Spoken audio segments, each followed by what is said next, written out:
morning and good afternoon, everybody. Welcome back to the fourth day of this ECT Star workshop on advances in many-body theories from first principle methods to quantum computing and machine learning. Today's topic is quantum computing in the ECT Star, led by Sandro Stringari and myself. Today we have two presentations, one by Philip Hauck, one by Kyle Wendt, and then we have a panel discussion for 30 minutes involving Francesco Petariva, Daniele Bonosi, and Tommaso Colaco. So the first speaker today is Philip Hauck from the University of Trento, and he's going to tell us about quantum simulating lattice gauge theories, high energy physics at ultra cold temperatures. The talk will be 30 minutes, followed by 15 minutes worth of questions. If you have questions, please wait to the end and raise your hand, and we'll take them in order. Thanks, Philip. Please go ahead. Yeah, thanks, Martin, and thanks for the invitation to speak here at this workshop. Yeah, so exactly, I want to talk about quantum simulation of lattice gauge theories in the sense of using special purpose quantum computers to make advances in many-body theories. And I'm actually very thankful to Sore, who already on Tuesday introduced lots of these concepts and gave a great overview talk. So I'm going to use a lot of the concepts that he already introduced. Right, so the subtitle is High Energy Physics at Ultra Cold Temperatures. Usually when we think about high energy physics, we tend to think about these large scale collider facilities such as at CERN, where researchers try to understand, for example, what is happening in such heavy ion collisions. Now, these are systems of elementary particles that are very heavily out of equilibrium and which are difficult to solve on classical computers. So what we want to do is, here's the far future vision, is to essentially put the theories that describe such dynamics into quantum devices, such as trapped ions, neutral atoms, superconducting qubits, and so on. And then build in these quantum devices microscopically from individual building blocks, so to say, build up gauge theories that describe the dynamics of these elementary particles. Now, this arena has really started in 2016, where there was the first experiment in the group of Rainer Blatt, I was also in the theory support, where this was the first time that we managed to quantum simulate in a trapped ion quantum computer a gauge theory. And since then, the field is really exploding. There are many more experiments that have appeared in the various different platforms. So it's really an exciting development. And this is only experiments that I'm citing here. There are lots and lots of theory works. So it's much too many to cite. And nowadays, it's even difficult to keep track of all the groups and acknowledge all of them. It's just a very exciting development going on right now. So I invite you to look at the reviews here and also to look at Zore's talk from Tuesday, which you can find on YouTube. Yeah, so as I said, so it's really an exploding development, but we should also be aware that these are just the first steps that we are taking. So these are just first proofs of principle.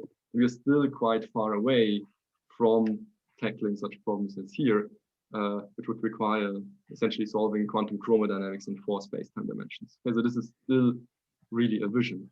So currently the question for us is, how can we push forward to that vision? And I think the next 3 steps that we have to take is as follows. So first, we need to go beyond proofs of principle. We need to have really scalable implementations so we can do large many-body systems, and so really learn new things. And then also we need to identify relevant phenomena that we can tackle right now before we need to go to quantum chromodynamics in 4 space-time dimensions. So what can we do with more modest systems and still do something relevant? And while we scale up, another thing that we need to make sure is that the system continues to work reliably.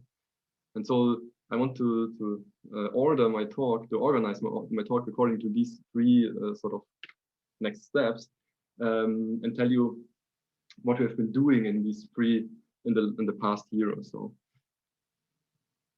So let me start with the scalable implementations, and here I'd like to present you this work, which was done in the group of Jianwei Pan and Zhengjing Yuan, led by the postdoc Bing Yang in Heidelberg, where they implemented a scalable implementation of a lattice gauge theory. So the target, I said, quantum chromodynamics is very difficult and far away. So we are much more modest. We start with QED and only in one spatial dimension. Still, this is an interesting model that shares also features with quantum chromodynamics. So it's still a very relevant toy model to start with. And, so here, what we pursue is the Korbut-Susskind framework of staggered fermions. So essentially, we put positively charged positrons and negatively charged electrons on alternating sides of a lattice. So these are lattice sides labeled J. And then there's an electric field living on the link in between. Okay, so we have a lattice formulation, which we can think of implementing in discrete qubits, or in our case, into discrete lattice sides of an optical lattice. Yeah? So we need something that is discrete so that we can implement it in these discrete quantum computer architectures. So here's the Hamiltonian that we would like to implement. We have a kinetic energy of the fermions, which is just the hopping term, and it's coupled to the gauge field in minimal coupling. Okay, and the fermions have a rest mass. And here is a staggered sign because of this positron and electron staggered fermion convention. Okay, so we want a Hamiltonian, but in addition, we also want to make sure that we really do QED. So we need to fulfill Gauss's law, which means the divergence of the electric field has to be equal to the charge density. So this generator G here needs to be 0. So if you act on a valid wave function, it has to be 0 at all positions in space and in time.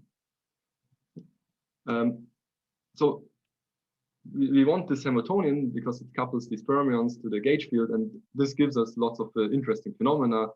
One that I'm going to talk about is Coleman's phase transition, but there are also others that are interesting to investigate here. So it's a very rich model, actually. But then in addition, we want really, the key is that we make sure to have Gauss's law. So you need to make sure that positive charges are sources of field lines, negative charges are sinks of field lines, and then we cannot have situations like this where an electric field stops somewhere in the vacuum. So this is not allowed by Gauss's law. And this part we really want, because otherwise we may be doing an interesting many-body model, but we're not doing a gauge theory. So this we have to really, so this will be the key. We have to make sure of Gauss's law. Okay, so how can we proceed? Well, I mentioned we have these discrete degrees of freedom.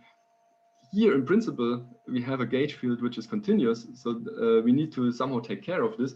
And what we pursue here is this quantum link model formalism.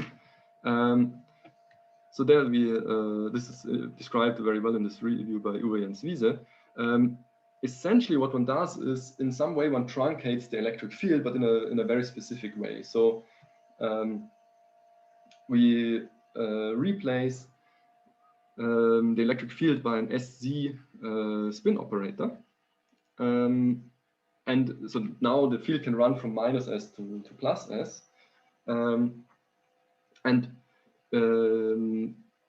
Now the U parallel transporter becomes an S+ operator, so to fulfill the canonical commutation relations.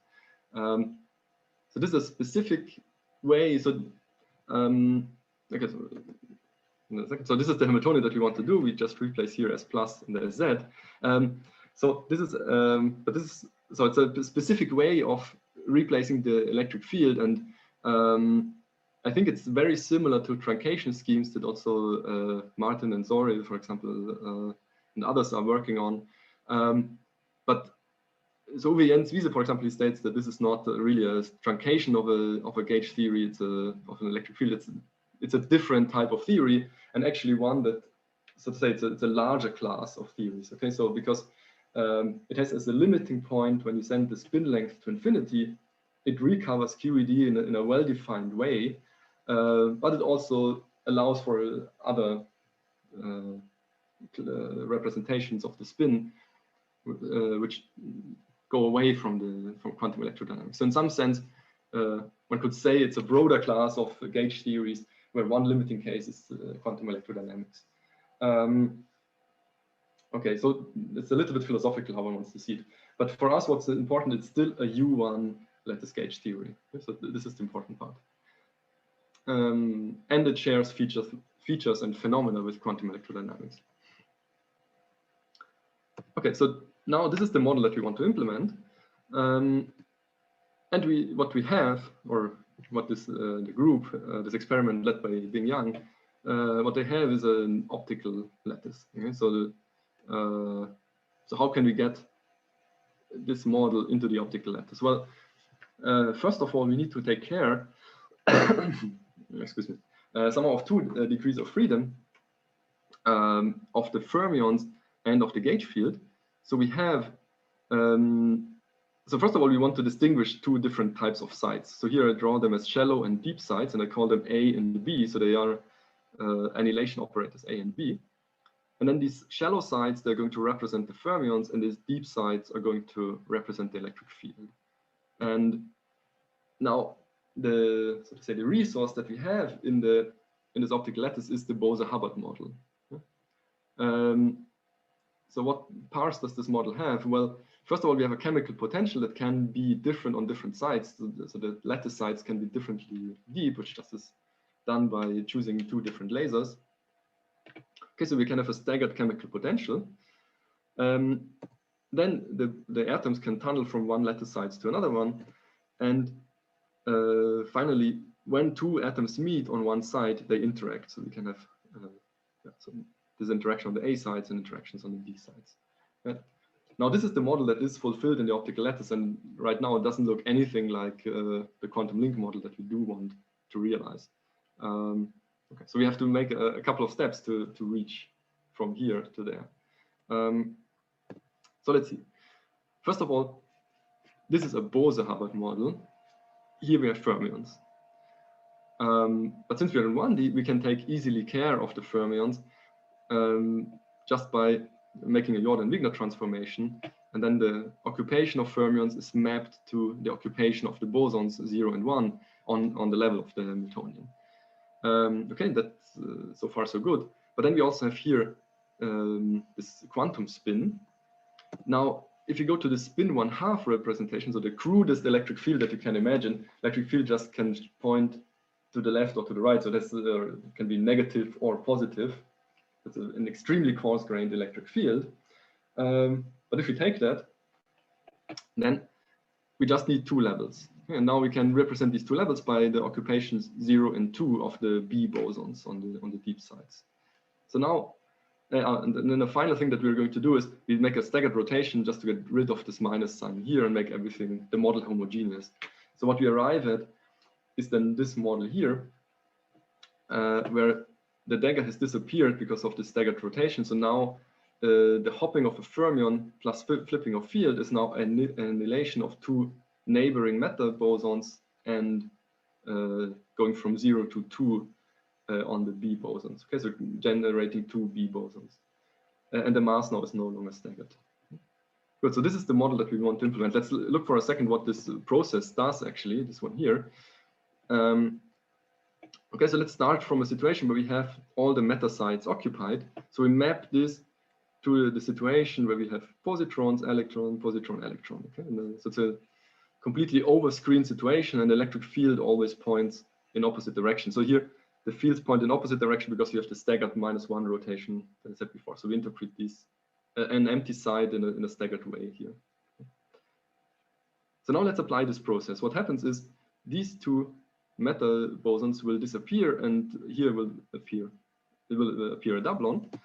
And now we interpret this as this new situation. We don't have matter here and here anymore, and this electric field has changed its configuration. So now the electric field starts from the positive charge and then just goes through and ends until it meets the next negative charge. Okay, so this is what we expect from a behavior that we expect in electrodynamics. So if charges disappear, the electric field will just pass through.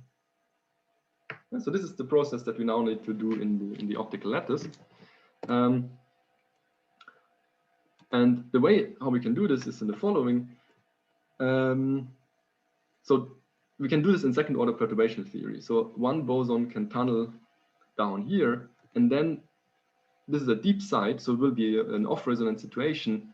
Now the second boson comes and they are lifted by the interaction energy back into resonance. Okay? And then in a second order process, we go by this virtual state here from this configuration to this configuration. And in addition, the rest mass we essentially get for free, because we can just choose to not tune these two exactly into resonance. And then if this state costs a little bit of energy, we interpret it as, okay, having matter costs some rest mass. Okay, so just not having these two resonant gives us the rest mass immediately. Now, so, okay, if this was complicated, what you just should take away from this is the following. We have a proposal that is very simple in the following sense. So we have a very simple lattice structure. It's just a biatomic basis, so just an optical superlattice. And we just need one single atomic species. So the bosons represent fermions and gauge field depending on where they sit. And that is much, much simpler than previous proposals where one needed fermions and bosons at the same time and different internal states and then certain scatterings and so on, which then becomes a very complex and sometimes even baroque model. Of course, these previous proposals, they were very important to stimulate the field and to give ideas. But then, so over the years in a community effort, this would be managed to make it simpler and simpler and simpler and simpler until we reached this configuration here, which I think this one, I don't see how you can make it any simpler without losing any of the physics. And another thing that I'd like to highlight is that since it's just a second order perturbation theory process, we also have quite fast timescales, which make it possible really to do an experiment. Okay, so we worked out the theory and then talked to our experimental friends and then try to identify what is an interesting phenomenon that we could actually look at. And here this model, although we have made a few steps of approximations and simplifications, it's still a very interesting model that in particular has a quantum phase transition. Okay. So let me explain what this phase transition is.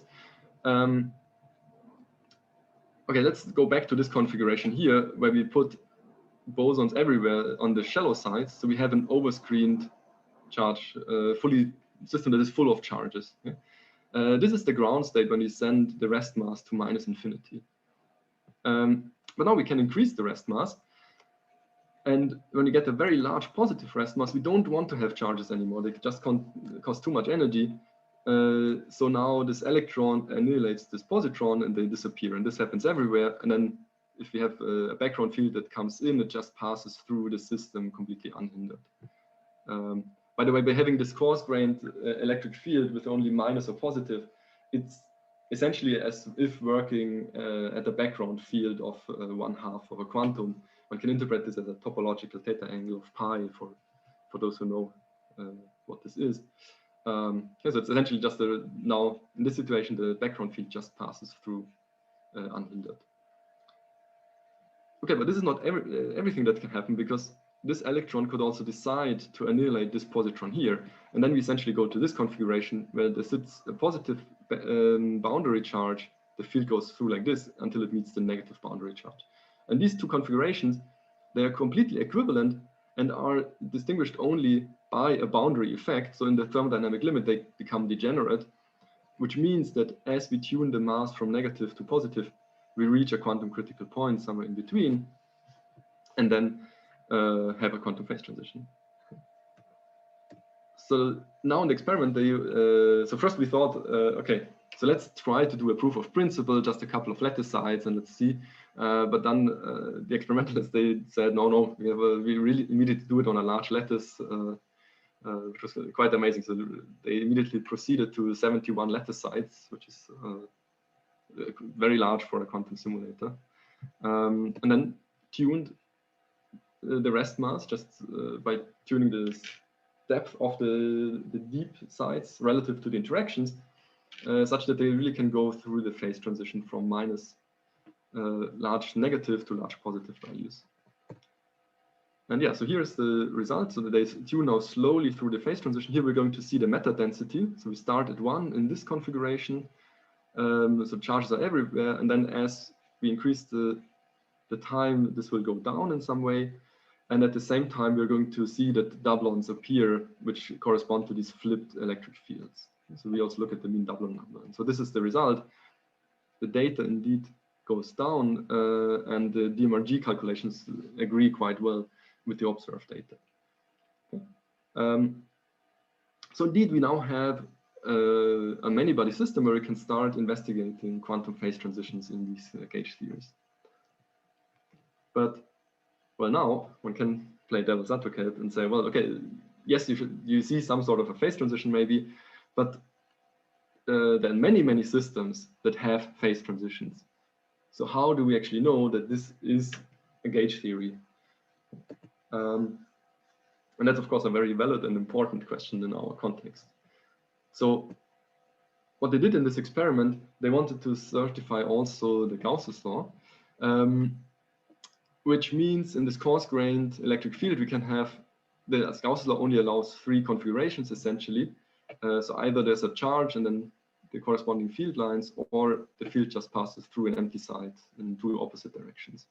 We can map it to these occupation numbers in the bosonic system, which one can then find that these are 3 occupation numbers that are only allowed. So essentially what we want to know is how many configurations do we have that do not fulfill these 3 allowed configurations. Okay, so this is the gauge violation, and ideally it should be at 0. Now, there are some optical lattice experiments where they have a quantum Gauss microscope with which you can just make snapshots of the atomic occupations. And then one could just count how many atoms do I have at which side and correlate them, and one gets the Gauss law. Here in this experiment, they don't have a quantum Gauss microscope. So instead, what they did is they combined, now I forgot, something like 10 measurements or so, where they measured individual probabilities, like the probability of having 2 particles on the shallow side, which would not be allowed, 1 particle on the deep side, which is also not allowed, or of having 2 particles close to 1 particle, which would be a configuration that the electric field stops at a, passes through a positive charge, which doesn't make any sense. Right, so all these different configurations that one could imagine, they measured these, and with this get an upper bound on the gauge violation. So it's a very tedious experiment, but so they heroically went through this. Okay, and so during the sweep, they now measured this, and we see that the data points, they're always quite low. This is a log scale, so we have at least 90% of the configurations which fulfill Gauss's law, and also agrees quite well with the MRG. Of course, there are some deviations because of heating effects and so on. So really, we have here, it's the first time that the quantum simulator experiment certifies the level to which gauge invariance is fulfilled. But now again, one can play devil's advocate once more and say, well, okay, that's nice. We show that we have a low level of gauge violation, but a violation is a violation. So this should be a symmetry, right? And when you violate a symmetry, lots of things can happen, and lots of things can go wrong. So this was a question that we were thinking about also for a long time, and I think now for this specific model we can answer it in a very satisfactory way, that we really do a gauge symmetry. And this is the last topic that I want to talk about. Maybe how can we make sure that really this system works reliably? Okay, so let's do this, take a little bit a broader view. So we, like, so to say, generalize now what's happening in the experiments in a more abstract way. So in general, what we will have in such a quantum simulator, in most cases at least, if one does it in this effective way as we do here, you will have a term in the Hamiltonian that you do want. Okay, so this fulfills Gauss law, Gj is equal to 0, and you have dynamics within so these are the states that are good, and you have dynamics within this state sector. But then there will be another term which breaks Gauss's law. So this part we want, but this other term part we do not want. And so lambda brings you out to other states where Gj is not all Gjs are equal to 0, and so these break gauge invariance. Or they break the Gauss's law. Okay, so what can we do about this? Well, one thing that one can do is add an energy penalty. So just a term that goes proportional to Gj squared, and this will shift up all these bad configurations that do not fulfill Gauss's law in energy. Then these transitions here become off resonant and they are suppressed, and we get rid of these bad states. And actually this idea, this has been used in many proposals also to generate the decide dynamics of the gauge theory, and it's also very closely related to things that are going on in, or that are known for some time already in the context of topological order. But so there are two questions that we had about this part. First of all, how easy is it to do this GJ square? And second, how well does this actually work? Because there's one thing that one has to be aware of. In a many-body system, these energy bands, they will grow and grow and grow, and at some point they will overlap. So we don't have an energy separation. Yeah? And then in a many-body system, what can happen is that a high-order process will bring you into these bad states, and you still run out of the good Gauss law sector, and you still violate gauge invariance. Okay? So we need somehow to corroborate more that actually this should work. So we have some evidence that it seems to work, but we have to make it watertight in some sense. Okay, so this first question about how easy is it to do, just quickly, if we add G squared, then we get some type of interaction between the fields and the matter. So which would mean somehow we need to have these doublons interact with this one, but this is next to nearest neighbor interactions are actually very, very difficult to engineer. And in addition, we want this to be a large energy scale. So this should also be very, very large. And that's currently in optical lattices not really an option. So there's this question, can we do it simpler? And then of course, the second question, how well does it protect the gauge symmetry? Well, regarding the first question, can we do it simpler? Well, yes, we can. Namely, Zori also has already announced that, so thank you for that. We can add just a single particle term, so a linear term in the Gauss law, choosing it in such a way that we take coefficients in such a way that only the good states remain untouched, and the bad states, they are shifted not necessarily upwards, but upwards or downwards. We don't care about this because the system is isolated from the environment. So if we start in this sector here, we don't thermalize downwards. Yeah? The dynamics will remain in this sector. Now, so all these states are off resonant, and we stay here, and we're happy. And so to do this requires just single body terms, and it's much, much simpler than adding the G square term. And in fact, after we had worked this out, we realized that actually what we have done by doing this off resonance perturbation theory and so on in this paper here, we actually did exactly this this concept. Okay, so effectively by adding these different chemical potentials, we added linear single body terms, which made this experiment possible. Okay, so that's nice. And then we looked at the dynamics and see that if we go in exact numerics for very, very long times, adding this gauge protection, this linear term, we can keep on constant levels of gauge invariance for infinite times, essentially. So we can tune, by tuning the protection strength, you can decide how large you want to break your gauge invariance, essentially. Okay, and so this seems to work. That's really, really nice. But all of this is still numerical evidence. So I want to go a little bit further. So, so I'm a little bit running out of time. So now I'm going to jump over a few slides. So we can actually connect, make some interesting connections of adding this gauge violation by understanding it as a fictitious Higgs particle, and then the addition of this protection term will be a mass term or a quartic interaction on the Higgs particle. So essentially, what we're doing is we make the Higgs particle heavy, and then we can connect to things that, like, draw from the literature that is known from subatomic physics, or is known as light from chaos, and so on. So, okay, this gives some more what to say, basis for this, that this gauge protection actually has to work. But we also wanted to really see so again, so the problem that we had is that we do not know when these energy bands become larger and they overlap, if we still protect the gauge invariance. So if we have, once we have a large many-body system.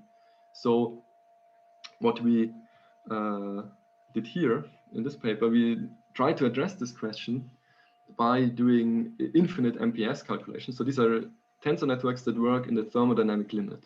So we have an infinite system size.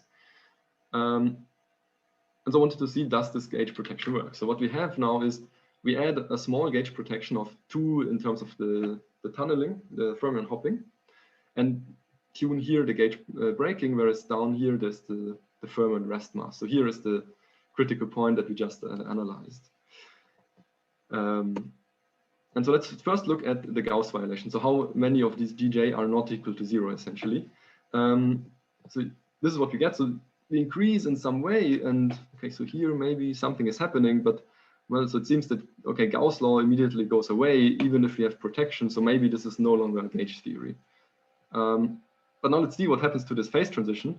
Well, actually, it looks a little bit more interesting. So here, if you look at the order parameter of the electric field, essentially, we see it remains large for this whole chunk of this phase space, this parameter space, and only at the point where here we maybe see some sort of a ridge or so. Actually, there the order drops. So some of the physics of that we want to observe goes to large gauge breakers, so on the order of 1 or so. So now then we started to look at more observers because we really wanted to understand what's going on here. And one thing that we can look at is the fidelity susceptibility. So that just is a quantity that gives you, when it diverges, you know that there has to be a phase transition. And so that you can make different. Philip, can I just interject? Maybe you want to start wrapping up soon? Okay, yeah, okay. Thank you. Well, okay, yeah. Okay, so then we see that really there is a phase transition where gauge invariance goes away, so to say, and this corresponds to where here something is going on, and so actually we can show that down here we have a renormalized gauge symmetry in the following sense. So I'm not going to go into detail, but we can use analytic results from this very nice work from Abanin, which tells us that if we add such a protection term, we can adapt this to the protection term, then we see that we get a renormalized gauge theory, which is to exponential or better precision, really a gauge has a gauge symmetry. And then we can, using a Schrieffer-Wolff transformation, we can extract this new symmetry order by order. And then we can see, so now this is a cut of the gauge violation, where that, so this is the HG, the violation, it goes up as we increase gauge breaking. And then we have some non-analyticity here. But if we dress our gauge symmetry, we get to very, very low values until we reach also, again, the non-analyticity. So this means here in this, we have a regime where we can dress our gauge symmetry order by order and get an emergent new symmetry, which is close to the original one. Okay, so here we have so this reason we have a renormalized gauge symmetry, and then we have a sharp phase transition to a Higgs phase, or where we can no longer connect to the original symmetry. Okay, so this is relevant for the experiment because this means even if you have violation terms which are very large, like on the order of the of your coupling, by putting the protection you can still get a good gauge symmetry, because that's very, very nice for the quantum simulation experiments. And so just to wrap up, I've shown you that now there are scalable implementations available. Also the groups of Rainer Blatt and Michel Luque have similar system sizes. We can see interesting phenomena like Colemans phase transition and many, many more. And we have made also large progress in understanding how reliably can we actually protect the gauge symmetry. And the next steps will be we have to go to 2 dimensions and non-abelian and so on. So we now have to make things more complex. So these are the next future steps that we have to attack, which is also nicely addressed in these reviews. And then just this very last but most important thing, I want to thank my collaborators. So from my group, the team is especially Jad Halime and Haifon and Julius, who are working on this question of gauge theories. And in Heidelberg, the experiment that I presented, these are from experiment, these people here in the group of Jan Wei Pan and Robert Ott and Thorsten Zache from the theory group of Jürgen Berges. And the last part that I showed is in collaboration with Martin van Dam in Ghent. But so you see there are many, many collaborators, and it's really a community effort to drive this the powers of the quantum simulator forward. And with this, I thank you for your attention. So Philip, thank you very much for that inspiring and very clear talk. So I opened the floor up for questions. So if you have a question for Philip, please raise your electronic blue hand and I'll call on you in order.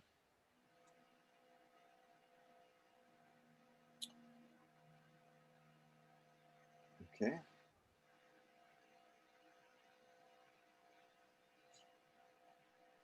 So let me ask you a question while people are formulating, others are formulating this.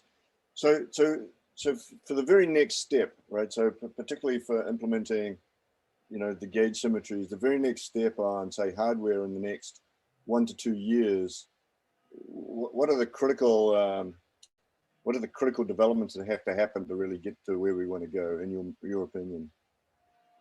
So I think the really so there are 2 next steps that we have to achieve.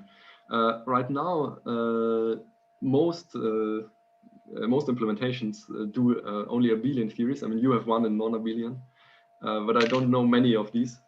So I think this, I mean, we want to make complex gauge theories, so I think we need to proceed to non-abelian theories.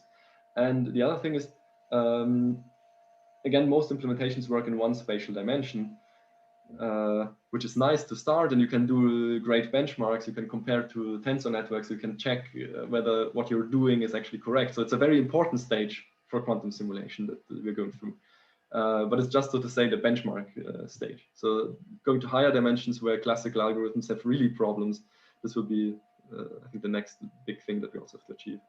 Okay, great. Thank you. So I previously missed this question from Zora in the chat. So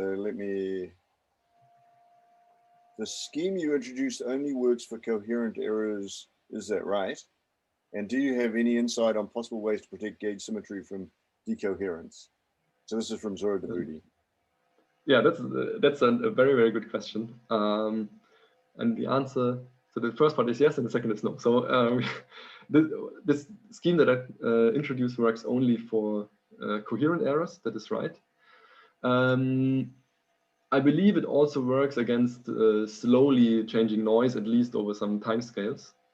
But for general fast decoherence, I currently do not have an idea how we can really protect gauge invariance. And that's, of course, a big problem, because we will always have these in a real world quantum computer. There are like faulty gates and coupling to the environment, etc. Okay. That's a very important statement. Yeah. Okay, great. Okay, thanks a lot. Thank you. Sure. Thanks, Philip. There's a question here from Natalie. So if you'd like to unmute and ask your question. Sure. Hey, Philip. Thanks for your talk. This kind of builds off of Zora's question a little bit, but I have been pondering whether these types of coherent corrections get you into a scenario where you've taken an error that's a detectable error and kind of turned it into an undetectable error by pushing your states back into the gauge invariant space, but maybe not correcting coherently the error that had occurred. Is that something that you thought about? So essentially, like in the stabilizer, like error correction formulas in some sense, no? So that you, I've not very systematically thought about this, to be honest. So if I understand you correctly, so what you could do is, no, you can like by post-selection get rid of all the violations of Gauss's law, and then maybe flip, because you can see where you have done an error, and flip back the right gauge invariant subspace, right? Something like this. Is this what you have in mind? Yeah, but it's not always clear what error had gotten you outside of the gauge invariant space. Yeah, exactly. So somehow I'm not sure about this, because of course you while doing this you still accumulate decoherence, no? Because you can just maybe there are clever ways to not I have not thought very much about it, but I think it's an interesting question that we should address. If you'll allow me, I have a second question, which is maybe more concrete, which is on your slide where you were showing how well you can maintain gauge invariance. There's a DMRG line in the back. Give it here also, no? This one? Yeah, that one. So what goes into that DMRG? Presumably you're modeling some errors or some errors in the device. Exactly. So what you do is, so you see there's a little bit of uncertainty. So this is the uncertainty of the parameters, the experimental parameters. We also have a trap. So that they have a very shallow trap, but still a trap is there. And here, so I don't know if this curve also has it. We have also done calculations, which are very extensively reported here in this physical review research, where we also take into account errors in the initial state preparation. So the initial state of having one particle on every second side is like more than 99% perfect. So they have right now in this lab they have the best mod insulator in the world, which is very important because essentially defects are like background charges which just cut your system into smaller chunks. And so they have maybe in the 71 sites they have one or less than one defect each time they prepare the system. But this we have also taken into account. So all of these are. I'm not sure if the last one is in this curve here, but we see that it doesn't change much the behavior for the level of defects that they have. Okay, thanks.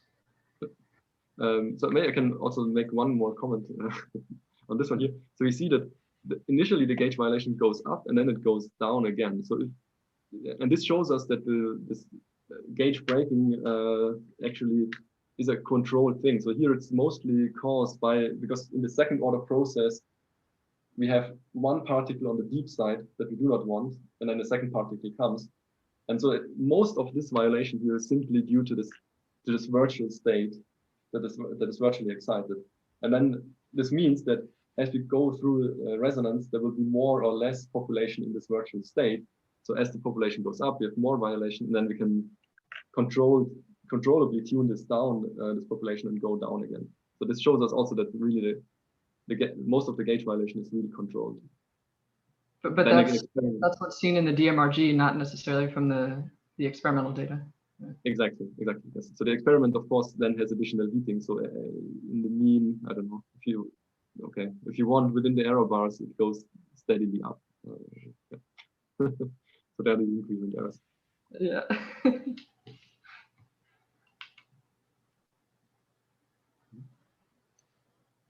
Thanks, Natalie. Thanks, Philip. So we have 1 minute, I would say. So if somebody has a quick question that takes 30 seconds to answer, then we welcome it. My feeling that's inconsistent with the complexity of the science that we're discussing at the moment.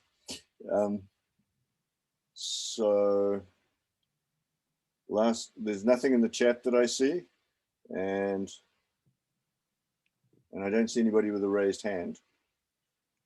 So thank you very much, Philip. That was a really great talk. Worked very well. So if you have any other questions for Philip, I suggest we're here for another hour or so. So feel free to ask them in the chat, and also, if I may say, Philip, send Philip an email. And yes, we'll move on with the next speaker in the program. So thank you very much. Yeah, thanks a lot. So our next speaker is Kyle Wendt from Lawrence Livermore. And so he's going to tell us about prospects for near-term quantum simulations through optimal control. So Kyle, take it away. Thank you. All right, so thank you for this opportunity to discuss some recent work that I've done on this topic. The work I'm going to present is largely been funded through an internal process of Livermore called an LDRD, and through an inaugural type, or we're in an inaugural project of a new type called the DR. And so the results, the first half of this paper talk was published recently in PRA, and there's a lot of sort of new in preparation stuff. Before I get too deep into what's going on, this is largely a fairly large team effort that is centered between Livermore and Trento. A lot of what got us started actually came from Francisco Pedriva sort of pushing and prodding us to look at some of these things. And so he's been a very sort of core part of our effort. And then he's helped sort of build collaboration between us and the nuclear theory group, along with our colleagues in the quantum coherent devices group at Livermore. And so they're the ones who've been building the multi-level transmon-based systems that we've been trying to study, learn how to use, and then develop the sort of optical control pictures around. All right. So before I get too much into our stuff, it's kind of fun to set up the larger problem. And so what we want to do is to enact a real-time dynamical simulation. So that is, I want to start from some initial wave function, which could be just a eigenstate of some Hamiltonian, or more likely, it's a product of wave packets that have some specified group velocities. And then I want to evolve this under time and see what happens at some large time later. This could be because I'm trying to model, say, some type of nuclear reaction or some sort of fission process, or in the case of the previous talk in earlier this week, one is trying to look at, say, the properties of, say, a field theory like quantum chromodynamics. For this sort of example of where things go wrong and what can do, I think spin chains are a phenomenal tool for this. And so here I have a nice little picture of a spin chain. As most of you know, a spin chain is just a 1D lattice with spins fixed at each lattice site. And then typically in a spin chain, we only include nearest neighbor interactions. And so I have a picture of the Hamiltonian at the bottom, where one has sort of a scalar product of Pauli matrices plus some z-dependent part, and then potentially some coupling to some external field. Now, when enacting such simulations, if I just start with my wave function and I apply u, if I already know u, the propagator, I've already solved the problem, so why am I trying to work with a quantum computer? So instead, one typically has to go to some short-term picture of u, so repeated very short time steps of u, so applying u for a small time step over and over and over again until you get each point. And again, if I know the short time step propagator or exactly, I've already solved the problem. And so this typically gets to get broken down into smaller and smaller pieces.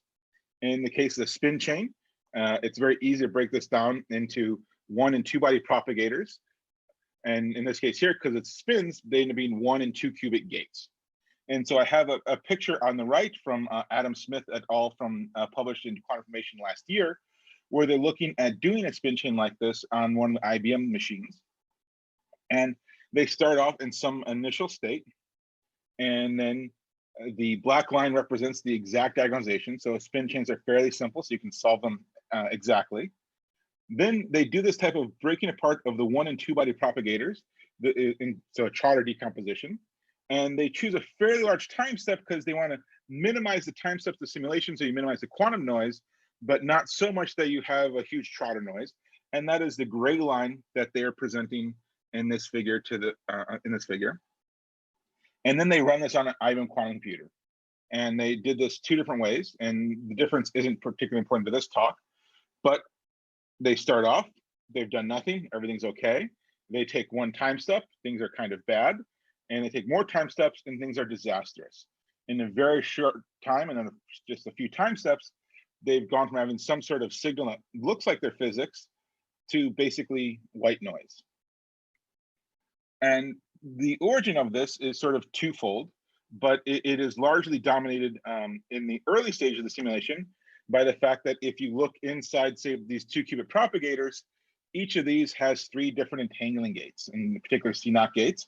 And as everyone here knows, in a digital quantum computer, these are expensive both in terms of noise and in terms of the actual runtime before you run out of time for your calculation to enter, say, decoherence or some other noisy state. And this isn't just an issue for, say, large many-body systems. If we go back to a paper from Natalie from a couple of years ago, she's looking at basically just a 4x4 matrix. And even inside there's 3 CNOTs per time step. And so here she's had some sort of scaled time versus I think this is the annihilation or creation probability of an electron positron pair within this 1D model of electrodynamics. And here she has different treatments where she's included an extra noise parameter, basically extra CNOT gates that can become identity. in order to sort of extrapolate away the C0 error. But even in doing that, where you extrapolate far away, the decoherence still hits you rather quickly. And so even in a much smaller system, far fewer C0 gates, this is still a serious issue. So our idea in this optical control picture is, well, if instead of living in this purely digital world where I only have a few discrete gates and I build everything out of there, can we replace complicated subcircuits with a single customized tailored gate? And we don't want to just necessarily think about just any two-way circuit, but can we replace any common subcircuit in this picture? And this is done through this process we call optimal control, or not we, but it's called optimal control. So what do we mean by optimal control? Well, the idea is we want to go back and understand how do we realize a particular gate on a particular quantum device. And as an example of just controlling a simple case here, I have a picture of a transmon that's been opened up, and I want to realize a Hadamard gate. And so what this takes is I have my modes in the transmon I'm using for compute. In this case, the lowest electromagnetic mode of the device, and then you're using, say, occupation states of that mode. So 1, 2, 3, 4 photons. And the idea of optical control is I want to know what microwave impulse I need to put into this device in order to realize the gate that I want. This then requires having some model of how the modes in that device interact, both the different occupation states and each other, and then some understanding of how those modes interact with external impulses. But once you have that, then one tries to find what is the impulse you put into the system that realizes the unitary gate that you want. And so for, say, a Hadamard example here, I have an example given a very simple model of these types of circuits of a pulse that would realize a transmon under, say, 16 nanoseconds. Often there's two sort of control channels, which in the lowest two states look like a poly Z or a poly Y matrix, but then take on other characteristics as you go to higher states. And we want to sort of apply this not just to 1 qubit gates, but in sort of larger systems. The equipment at Livermore is kind of unique for this because it allows us to do sort of very easily have change the gates or change actually software defined gates as opposed to having to sort of hard code the gate each time you make a new one. And we have hardware that lets us do this with incredibly high fidelity and sort of very, very rapid changes to the gate. And so for my experimental colleagues is a paper that they published in Parallel earlier this year, where they're looking at doing very high fidelity. So the error in the gate is on the order of 10 to the -4, 10 to the -7, as opposed to an error at the percent or 10th of a percent type level. And so here they're trying to make a gate. So this is a gate that swaps the ground state with the second excited state, or the second excited state of the quantum system working in. This corresponds to sort of the circuit I have down at the bottom, which one you think of as basically being a knot, inverse C knot. And then they then find the impulse for this, and now I have an entangling gate. It has some more complicated features, and unlike that Hadamard, it's actually a much more complicated pulse to realize this, but one still goes through and finds what is the optimal sort of impulse one puts in these machines to realize the gate that you want. And we want to apply this type of idea towards then doing quantum simulations. All right. This is just sort of going on. Here, as you apply this gate, all we care about is, say, the user of these machines is, okay, I'm in some initial state. I apply my gate to go to some final state. However, as you apply the gate here, I'm plotting for each of the initial 4 possible initial states, what is the time evolution during that duration of that gate. And one thing you need to be mindful of is when you have these different systems, the higher energy states or the higher states of your quantum device tend to decay much faster. So even when you're designing these pulses, you do want to try to minimize how much time you spend in the higher excited states. In this case here, they completely decouple the 4th state from the bottom 3, and they try to make sure that 4th state has 0 occupation when you evolve on those first 3 states. Also on this slide here, sort of a verification of this method, there's a very thin solid line, which is sort of the theoretical result of applying this gate on sort of a model of this transmon. And then all the points represent measurements where they play part of this gate and then stop and measure. And they see that this process in the models that we have for these devices work very well. So now we want to then take this and understand how one gets to these gates. For getting to compute these gates, we use a process called gradient ascent pulse engineering. And this is a very simple concept. I have a time-dependent Hamiltonian. I have, some time-independent part that describes the internal dynamics of my transmon, and a time-dependent amplitude multiplying sort of Hamiltonian that describes the impact of putting, an extra photon into the system, or putting some impulse onto the system. And so all one needs to do is take their pulse, compute this high-ordered exponential, and you're done. You've got your gate. And then you need to put this into some sort of optimizer routine to find what is the best pulse that realizes what you want. Well, unfortunately, it's kind of difficult to do with a continuous function. And so what one typically does is replaces the continuous function with a bunch of discrete time steps. Now, over each given little time step, your Hamiltonian is constant, and you just have a simple product of matrix exponentials. And the great thing about this is you can actually then compute gradients of your targeted or desired gate with respect to your amplitudes. And this then lets you then compute, say, gradients of some objective function. So here, one's trying to maximize the fidelity or the overlap between your gate and that you're realizing and the gate that you want. And you can propagate this through that. And this allows one to then use any sort of gradient-based fitting method.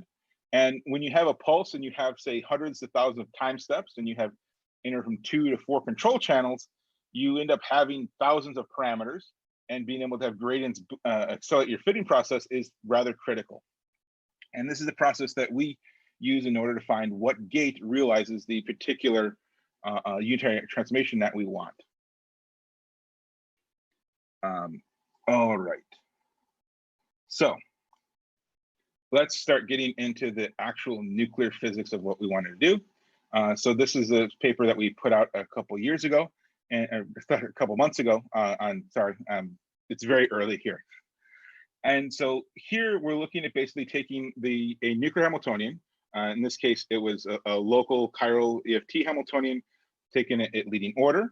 And we wanted to have a way to sort of put this on the Livermore system, which at the time gave us 4 levels to work with.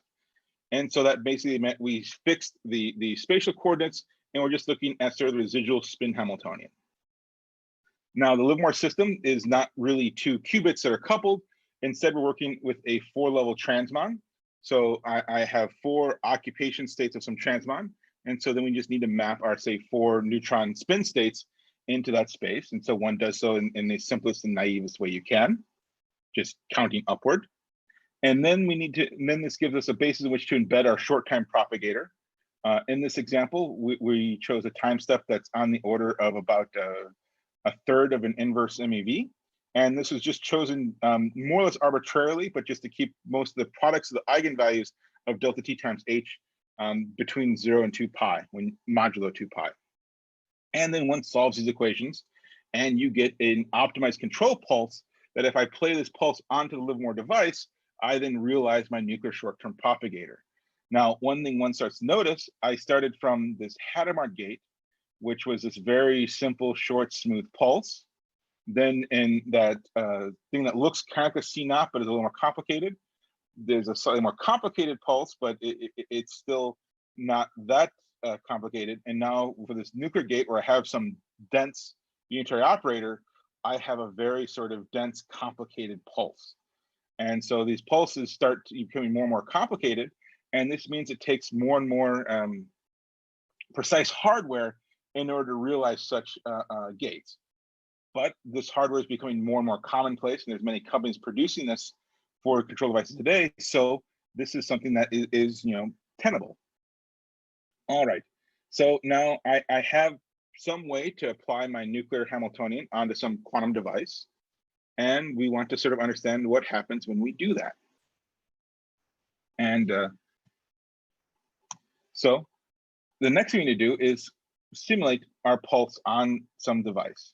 And so one might say, okay, well, I have some time-dependent Hamiltonian. I'll just solve the time-dependent Schrodinger equation. And that's easy enough. I start with the time-dependent Schrodinger equation. I solve it formally. I have a nice thing in terms of a propagator that I like. hey, I'm back at where I started and slide 1. The issue is quantum devices like this are a bit more complicated. So the first thing we tend to do is we replace the Schrödinger equation with the Lindblad master equation, which is really just rewriting the Schrödinger equation in terms of density matrices. And so now I have some gradient of my time to my density matrix, and I relate that to a commutator itself with the Hamiltonian. And the reason we do this is because, well, even though the gate we want is unitary, the noise processes in a quantum device are not unitary. Our quantum device actually lives in some larger environment, and it couples to that environment. Oh, I thought I'd leave that C alpha thing. And so we need to figure a way to include this coupling in sort of how we study our application, our gates. And one does this through this Lindblad master equation, which describes both the unitary part of evolution. So we have the Schrödinger equation, this first commutator, and then we include some coupling to the larger universe as a whole. And we do this through a series of what are called collapse operators. And so now in order to understand if our pulses really do what we want it to do, we have to sort of solve and model it through some other equation or measure it, and I'll get to that later. And that's exactly how we proceed. So we include 2 types of collapse operators. One is basically causes relaxation. So I'm in some excited state to the QPU, and I decay downward to a lower state. And then I also have dephasing. And this is basically where in my quantum state of the device, I lose phase information. So the amplitudes of the wave function stay the same, but the signs between them become random complex numbers, complex angles. And these 2 processes, while these don't physically span everything that can happen in the system, they sort of, with effective couplings versus exact couplings, can sort of span every process that happens. And so now our colleagues then measure the effective couplings that represent what we would expect at Livermore. And these correspond to, so K alpha is basically 1 over what you typically see is published these T1 and T2 star times. All right, so now let's get to the fun here. So here we perform device level simulations of our optimally controlled quantum simulation. And there's quite a lot in this plot, so I'll unpack it as carefully as I can. So there's 2 different calculations being shown here. The dots represent, I'm solving the Lindblad master equation with my control pulse. And I evolve an entire pulse, and then I measure it, and that gives me the dot. And so I'm plotting the occupation probability where I start my evolution in the first excited state of the first excited state of the system, or in the nuclear case, this then is mapped onto spin down, spin up for the 2 neutrons. And then we apply 1 time step, 2 time step, 3 time steps. And what we notice in these dots is that we actually are maintaining a lot of the information in the system. We're seeing that we actually have an evolution that we can visually see for 36 steps. Then we take 144 time steps, we go very far out. We've lost, so we've gotten some decoherence going on, but we can still very clearly see the time evolution going on. And then we have to go very, very far out into on the order of a couple hundred time steps before our simulation has lost decoherence. The solid lines are a similar type of picture. Here I take the nuclear Hamiltonian, and I use the fact that 1/3 of an inverse MEV is corresponding to, in this case, 100 nanoseconds. And I use that to rescale the nuclear Hamiltonian into the units of the device. And I simulate that as if my nuclear Hamiltonian is the device Hamiltonian. This corresponds to basically having an infinite fidelity. So our pulse that we have, and I should have mentioned this a couple of slides ago, the fidelity of the pulse we fit is somewhere around, it differs from 1 at about the 5th to 6th digit. So the fidelity error, 1 minus the fidelity, is about 10 to the minus 6. And then the solid line would represent if that error is exactly 0, but we still have the error processes and the noise processes happening of decoherence, so dephasing and relaxation. And what we see is that in the very early time of evolution, things, even the noise, match very, very well. There's very little sort of issues coming from this small fidelity error, and we actually could, and potentially, if we had an even better gate, maintain this physics information much further out. Now, even though we have lost a lot of information and a lot of our system, far out at this 150 sort of step time area, if we just take all the information we have and we say, take our measurements and Fourier transform them, I get something rather surprising. So this is essentially the Fourier transform, take the absolute magnitude of it squared, and then sum it over all of the different final states, and one gets sort of a spectral density. And exact is I do this out to some exact finite time, and then the dots are from the actual simulation of, say, a quantum calculation. And what one sees is that one finds these three peaks. Our Hamiltonian has 3 unique eigenvalues, and so I can identify what are the 3 transition energies in that Hamiltonian. And so by doing this time dynamics and being able to go far enough out from here, I can actually now do spectroscopy on this sort of simple model system, which is really, really cool. All right. This is just kind of fun. It's not terribly important, but I think it's really cool. And the idea is, what is happening during one of these time steps? And so we derive this pulse. It enacts a single time step. And so here I have, so the occupation probabilities is a function of time for those 4 states. And let's just look at the top one for a second here. The dashed line represents the nuclear simulation. So here stuff happens and I get my first discrete time step. Then stuff happens, my second discrete time step. And in between is what the nuclear Hamiltonian would be doing. Now, obviously, we've derived this pulse for the quantum computer's Hamiltonian. It has no reason to behave the same way in between, and it doesn't. And so here, the quantum computer, the quantum device, it does some whatever it wants in between the steps here. And then at the time steps where we've enacted this, basically this boundary condition of the GRAPE algorithm, it recreates our time step that we want. And we see that this goes on for the different sort of occupation probabilities. One of the important parts of understanding this is, if I have these probabilities and in the time step I'm exciting these higher states tend to decay much faster than lower states. And so it's still useful to understand that even though I only really care at the discrete boundaries, I don't want to have things going too crazy or too aggressively in between there. Anyway, this slide was just something I thought was really neat. So now let's prepare to run things on Livermore's QDIT platform. So this is the lab's quantum test bed. And when we started doing these simulations a few months ago, we ran into a minor snag. My experimental colleague Shen Wu was measuring the property of the system and noticed that the 4th state was decaying much faster than it should have. And so then there wasn't a planned cool down to do things for quite some time, so we had to change our problem a little bit. So the first thing we do is we just recouple. We have uncoupled spins. We just couple them into a total S and a total M. And that sort of decouples our gate from being a dense 4x4 time step to I have a dense 3x3 and uncoupled 1x1. And then to this idea of just deriving sort of a set of different gates we rebuild our simulation out of, Shen then took the stuff that we developed and designed pulses for a time steps in 0.1, 0.3, 0.5, and 1 in inverse MAV steps, and then would build the total time step that we tried to measure using a greedy sum to realize the time step we want. So for example, the time step for 3.4 MeV would be 3 applications of the 1 MeV inverse time step, the 0.3 time step, and then the 0.1 time step. And so now this is where things start to get really, really kind of fun. So this is sort of the first realistic demonstration of this on the Livermore test bed. And so the empty diamonds represent measurements that my colleague took on the Livermore machine. And then the solid lines represent the exact evolution from the nuclear Hamiltonian without including those collapse operators. It's a little difficult to sort of embed the nuclear Hamiltonian into the device space with those different time steps because the scaling is different at each point. And so here, the evolution is starting in the 3rd state this time.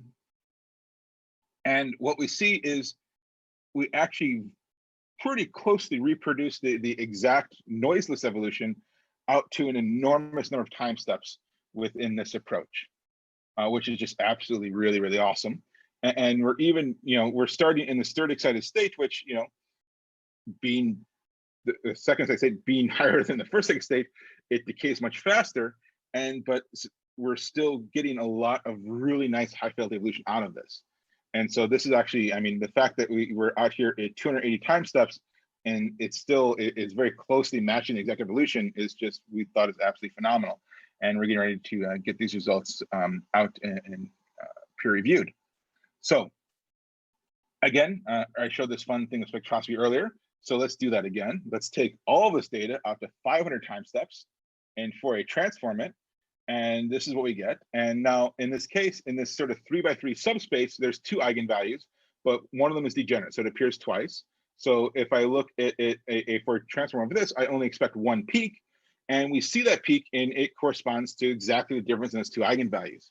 And so again, we now have an experimental demonstration that from these time simulations, one can use spectroscopy and actually sort of extract structural information from this time dynamics. And so this is really, really cool. All right.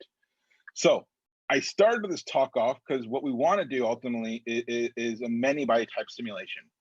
So far, I've evolved two particles. And so, yay, two particles. Let's do more. And so if we go back and we look at this Trotter decomposition for, say, a larger system, and so here I'm trying to represent, say, a 6-site spin chain, and I want to do so in an initial model on 3 5-level transmons. And the idea now is, well, we can do some sort of Trotter decomposition where I have in the middle the propagator from the 1-body Hamiltonian and the 2-body Hamiltonian, and then I have on the cross chains that go between compute nodes just the 2-body Hamiltonian. And now I could expand these into discrete gates, but instead, let's make 2 custom gates, one for these cross-channel Hamiltonians and one for these in-channel Hamiltonians or in-compute Hamiltonians. And so we start with some sort of very simple model for our device. This model is basically called this black box quantization model from a very nice paper in 2012, and I should have put the citation up there, I apologize. And we fit our pulses, and these pulses are, for these channels in the middle, they're very, very easy. And for these one that go across where I have 2 5-level systems, these are a bit more difficult. So here I can get fidelity errors on the order of 10 to the -7 now, because our tooling is improved since we did the initial pulse for the 2-body system. And these I can get fidelity errors in the order of about 2 to 3%. But we can now look at this evolution, and here I'm looking at the transition probability between 2 different states of the spin chain, and I have the application of this Trotterization computed exactly, just apply that Trotter propagator over and over and over again, versus simulating these optical control gates. So I have basically 5 pulses to realize 1 time step now, and what we see is we still have quite a bit of error doing this, but we actually maintain a lot of coherence, and we maintain a fairly reasonable picture of our time evolution going forward. And so I think this shows an immense amount of promise for doing these types of simulations once we sort of refine these tools. Anyway, so I think I have a few minutes left.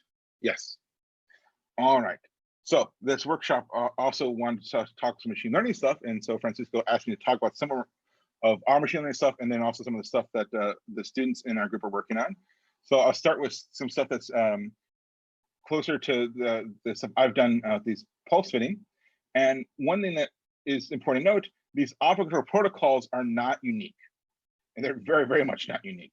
And so here I'm looking, this is back at that simple circuit, the not inverse C not. And I'm looking at it starting there, and then looking at different lengths of pulses. And in each length I choose from, say, 30 to 150 nanoseconds, I start from 250,000 different initial guesses for a pulse to realize that, run these fitting protocols, and then find out what are the number of unique minima. And this is obviously not the actual number, because I only sort of sample from a very small initial subspace, but one finds that you typically can realize thousands of similar pulses that enact the exact same gate. And now the question is, well, can I learn something from all these different pulses, or can I just understand why they're different or how they're different? And one can do this by trying to look at how they fall in different distinct classes. And so we applied a machine learning algorithm, 2 of them, one called T-distributed stochastic neighbor embedding, or TSNE. And this was, the idea for this actually came from another paper a couple of years ago from Day et al. And PRL, where they were applying TSNE to look at different discrete control protocols. And we're now doing this with sort of continuous protocols. And then once one does TSNE, so TSNE takes all of these high, huge feature vectors. So this length 100 pulse has 6,400 parameters in there. So it's a feature vector of length 6,400, and I have 8,000 of them. And then t-SNE takes those 6,000 long vectors and projects them into a 2D space. And it does so while trying to learn how these things map on a different submanifolds. And so here, the t-SNE then maps things into what clearly form different clusters. Then one applies your favorite clustering algorithm to this type of methodology. Since there's some weird shapes, I use a method called dbScan. And one can then look and see that there are different sort of classes of clusters here. Then inside these different clusters, one can notice, well, all the pulses have very sort of similar common features. So I've shown two different classes here. And so I have the in-phase and quadrupulse, so I've got two control amplitudes. And what one sees is that these have some very common shapes. One of the sort of things going forward now is understand how does this picture evolve as one reparameterizes your gate, but this is just sort of a neat early machine learning picture. On sort of a connected note, on sort of applying learning to this, two of the students from Trento, so Piero and the younger Francisco, have been trying to take this idea that we did for the two-body propagator, and they want to sort of factorize the time evolution into a spin part that one might do on a quantum computer, and a spatial part that one might do classically, and then at each time step, recompute the gate to do the next quantum evolution. Now, obviously, if one's doing the full GRAPE algorithm, this is very expensive, and it's not going to work. And so they've been trying to understand how can one learn how to go from one parameterized gate to the adjacent gate in a very fast method. And it turns out that if you work in the pulse space, things don't work very well. If you go to the Fourier space, you can latch onto and train against features of the pulse that are the most relevant, and then develop an interpolation method. So here they're showing an exact recomputed pulse. They change some parameter, and then they use this Fourier transform method to sort of make an approximate pulse, and they get a really, really good approximation that realizes a gate with a very small fidelity hit. And so I think this is where I want to conclude. I think I'm coming up right on my 30 minutes, 32 minutes it looks like.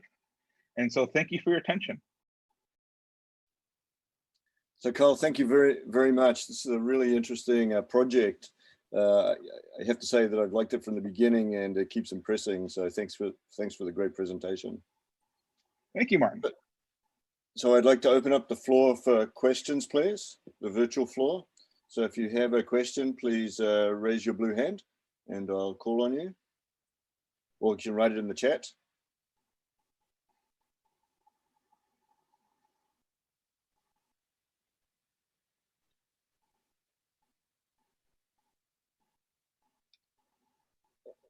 Okay, so while people are formulating sorry, we have one in the chat here. So I see the question is, with the ML study of the many types of pulses, is there any hope to find the cluster of pulses with the best fidelity? And I admit I glossed over one part of the, I completely removed that part of the figure. So all of these pulses that I'm showing for this ML study have fidelity errors that are on the order of 10 to the -4 or better. And so they all have very, very high fidelity. There's actually several loss terms I use in here that correspond to fidelity, the maximum amplitude, as well as trying to minimize how rapidly they wiggle, or just sort of the amount of energy that goes in the higher bands of the Fourier space. And trying to sort of satisfy all these at once is one thing that I want to do, but this is sort of kind of a very early stage thing right now. Thank you. Any other questions? Oh, okay. So from Thomas, I have, do you understand the large time behavior of the probability where the decoherence leads to a 0? And so, yes, this is almost entirely driven by that relaxation operator. So if one sort of takes a very simple pulse, just say turns the pulses off and just takes some state and looks at, say, this HD plus the decoherence, you can actually solve that equation nearly analytically. And you can see that it's this relaxation term that starts driving everything towards 0. So Carl, so how many modes do you think that you can ultimately sustain in a cavity in a single unit, and how do you imagine going to scale with multiple units? So my experimental colleagues are hopeful to get upwards of 20 modes per cavity. And they have some new devices they're testing that I think will be in the cooler and usable soon, that they hope this will work on. And so I only have to go off what they believe, and that's kind of hopeful. The long-term goal is to then have, say, co-processing units on a machine at Livermore, where you have, say, 2 or 3 of these 20-mode systems that are coupled together. And then this optical control problem starts becoming, you know, I break my problem into sort of different subspaces of there, do optical control there, and sort of slowly recouple up to the full system. But, you know, I think it's hopeful to get a lot of modes. So this would be comparable to, say, a few qubit. They want to get the modes equivalent to 20 qubits. 20 qubits. Okay. Okay. So you're essentially looking at QPU accelerators of order 20 qubits for the first generation of accelerated hardware. That's their goal. And I think they're going to get there. They've done a lot of new tooling to sort of get much better extraction of how one identifies things. And so that is their goal. That is sort of the Livermore direction and vision. Okay, that's excellent. Thank you. The question from Zora. All right, thank you. Thanks very much, Kyle, for the very cool results. I figured I asked this in words as opposed to typing in the chat. I think I missed the part about you trying to put the non-spin dynamic part of the problem on a classical processor. So what's actually the reason for that? Could you not combine both types of dynamic, the special and the spin part, by having 2 sets of optimal gates for this? What's really the roadblock here? So the stuff that there's 2 pathways that we're trying to push along at the same time. The one that I'm putting most of my effort behind is try to realize the entire simulation on the quantum device. On the other hand, the students are trying to do this where they do part of the problem of the device, so you can potentially go to a much larger problem where you still have something that's classically tractable that you do on the classical computer, and then a larger problem because it's only a subspace of the whole problem on the quantum device. And so it's more just looking at 2 possibilities of applying optical control as opposed to we only want to look at one, or we're really just trying to say, you know, this is the way. Oh, I see. So it's not like you identified the part of the dynamics that is more hard to track on a classical processor, therefore you're trying to push it on the quantum processor. It's just that you're trying various ways to just speed up the whole thing. That's probably a good way of stating it. I mean, if you do look at, say, in the low energy nuclear picture, when they do things like Green's function Monte Carlo or diffusion Monte Carlo, the spin space is what leads to these large propagators that slow things down rather dramatically. It's what gives them the most difficulty. They can handle spinless systems much more efficient than spin-full systems. And so that is what sort of is inspired looking at this, that co-processing picture of, say, doing the spatial classically and the spin quantum. Okay, great. That's a good point. Any other questions? Natalie. Hey, Kyle. Hello. Thanks for the talk. I wanted to ask about some of the way that you're designing these pulses, in particular about this slide that you shared as your neat slide. I also thought it was very neat. And so this is where you're looking at the differences between the hardware evolution and the evolution of, say, your nucleon Hamiltonian. So I was looking at this P0 and P1 and your first time steps where it looks like they both deviate very largely and kind of get sent to the other population. Mm-hmm. Is this something that you're thinking about using as a tuning parameter? Is it advantageous for it to track the Hamiltonian that you're actually simulating, or? I think if you start doing that, you very quickly reach a place to where it's very hard to get high fidelity, because your QP Hamiltonian is very, very different than, say, your model Hamiltonian. Mm-hmm. This is not like the picture that was described in the previous talk or in these optical lattice talks where they're trying to sort of match Hamiltonians. Here, we're trying to sort of match some gate sequence. Right. And trying to force this in the middle, it tends to lead to problems because you're then trying to really ask too much from your sort of transmon circuit or your other sort of discrete system. Mhm. I have done some playing with this to where you can try to sort of match a point in the middle, and it turns out that you're just at that point better off, cutting your trotter step in half and then cutting your gate length in half anyway, and you don't win anything there. Okay. The much more, I think, important part is trying to maybe not temper how far this deviates, but rather how aggressively these things oscillate, because that then sort of can lead to additional sort of noise features that you don't want. So you can then, increase the risk of, say, you relax or throw a photon out that you don't want to do. Wait, say that again. So the deviations you're fine with in hardware? If I look at this path here, I see a lot of very small oscillations about this, and that means that the pulse I have is potentially overdriving the system, and so I'm potentially throwing more energy in there than I really need. And so it's how does one sort of get around that, and that's more difficult. Oh, I see. Okay, I didn't even see those little oscillations. Yeah. Interesting. Thanks, Natalie. Thanks, Kyle. Any further questions? Okay, well, Kyle, thank you very much. That was a really nice presentation. Thank you for the project opportunity. Continues. Oh, thank you. I was going to say, I hope this project continues to advance as it is so far. It's really exciting. So thank you. So we move into the next part of the session this morning, and I'll hand over to Sandro Stringari to moderate this part. Sandro.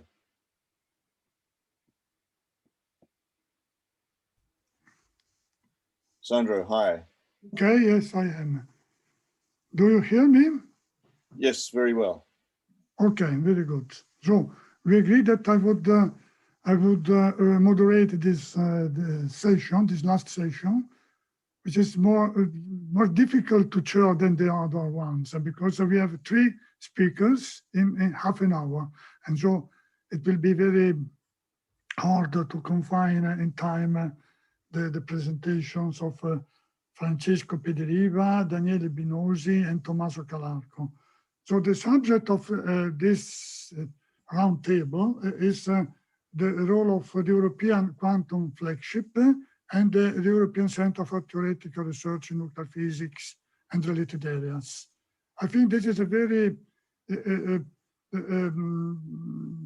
important topic, especially because ECT STAR is expected to be involved more in the future in investing energies and scientific attention to the quantum topics that are becoming more and more important in the general framework of science. Additionally, in Trento, we have a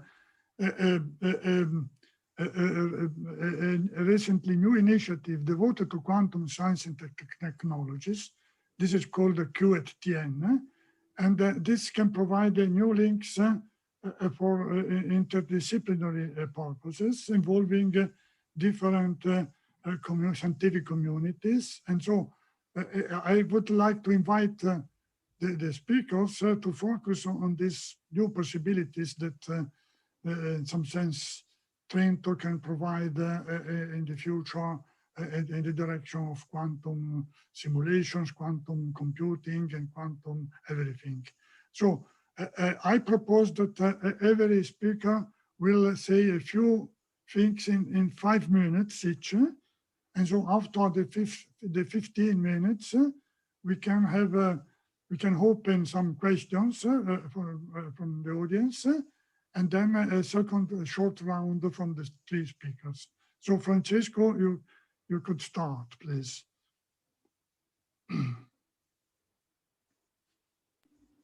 You're muted, Francesco. Francesco Pederiva is... I was muted. Thank you, Sandro.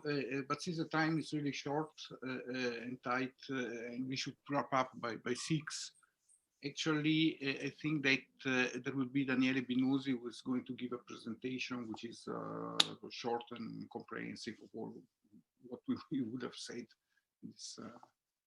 So Daniele, please, you can go ahead. Okay, can you hear me? Yes. Okay, so let me try to share the screen. You can see it now, right? Yep. Okay, so I will give a brief presentation about what this quantum flagship is, and then I will turn into what ECT Star has been contributing to it from the beginning. So let's begin by saying what is the quantum technology flagship. Well, simply put, is a long-term scale collaborative initiative to both consolidate and expand the European scientific excellence in the field of quantum technology, as well as to bootstrap European industry and market to turn these technologies from lab prototypes to commercial products. Basically, it represents the culmination of the community effort to step up the EU funding and funding instrument from the tens of millions euro in the early 2000s to the currently planned 1 billion euro. Now, here I show, oops, sorry. Yes. Here I show a bird's eye view of the initiative. So the quantum technology flagship has been launched in October 2018 with the aim of funding the community for 1 billion euro distributed over a 10 years time frame. So notice that the funding from 1998 to 2018 from the European Commission has been around 500 millions. So here we have double the funding in half of the time. From October 2018 until September 2021, the flagship is in its ramp-up phase, which means that there are currently 20 projects running and funded for 152 million euros. So they focus on 4 vertical pillars: communication, computing, simulation, and metrology and sensing. Plus there is a cross-cutting subject of basic science. So more than a third of the project's participants are industrial companies from a wide range of sectors, with a large share of small and medium enterprises, which reflects, if you want, the way the European industrial landscape is populated. So the distribution of the projects according to the application pillars is the one that I show here. So there are 4 in communication, 2 in simulation, 4 in sensing, 2 in computing, and 7 in basic science. And since the workshop is about computing, I show you what are the computing and simulations projects. So we have Open SuperQ, which aims at designing, building, and operating a quantum information processing system of up to 100 qubits, and to sustainably make it available at a central site for external users. Then you have Actions, which aims to develop and exploit a robust, compact ion-trap quantum computer based on scalable quantum hardware. And then if you go to the realm of simulation, we have COMS, which aims to create a quantum simulator platform made of ultra-cold atoms in optical lattices, and PASQUAN, which is basically pushing beyond the current state-of-the-art simulation platforms based on trapped ions and atoms by scaling them up from 20 towards more than 1,000 atoms or ions, and by improving control methods and making this simulation fully programmable. So since time is short, I will skip this one and I will go over this. And just to say that during the last 2 years, the quantum technology flagship has turned into a fleet of activities rather than a single flagship.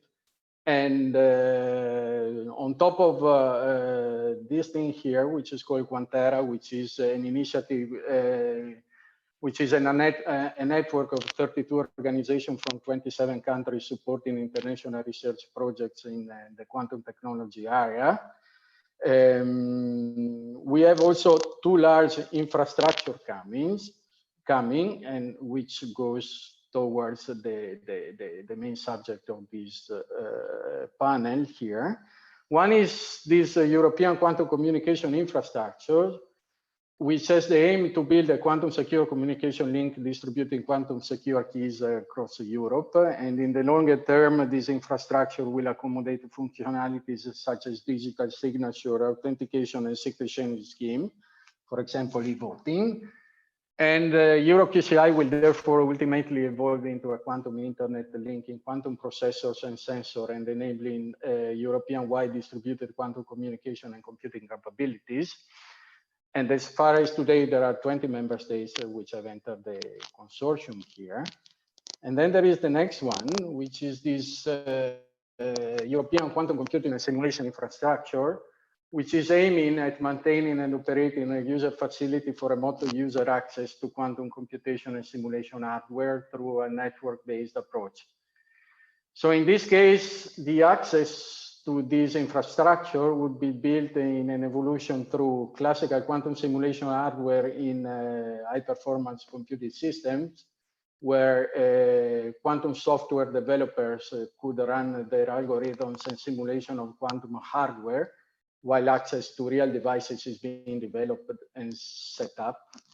Then there is quantum computation and simulation hardware in relevant platform, for example, ion traps, superconducting qubits, spin qubits, and photonic circuits, also Rydberg atoms there. So there are quantum testbed facilities for hardware developers in the same platform, for example, for testing components required for scalable qubit ecosystems. And then there are quantum application databases for access to verification routines and algorithms to show quantum advantage, as well as fully developed users applications. So where are we now in terms of this infrastructure at the quantum flagships? Well, the budget envelope of the Horizon Europe program is being discussed during this month in a dialogue between the European Parliament, the Council, and the Commission. And of course, it remains to be seen if the planned money will be the one that we expect, especially in these troubled COVID times.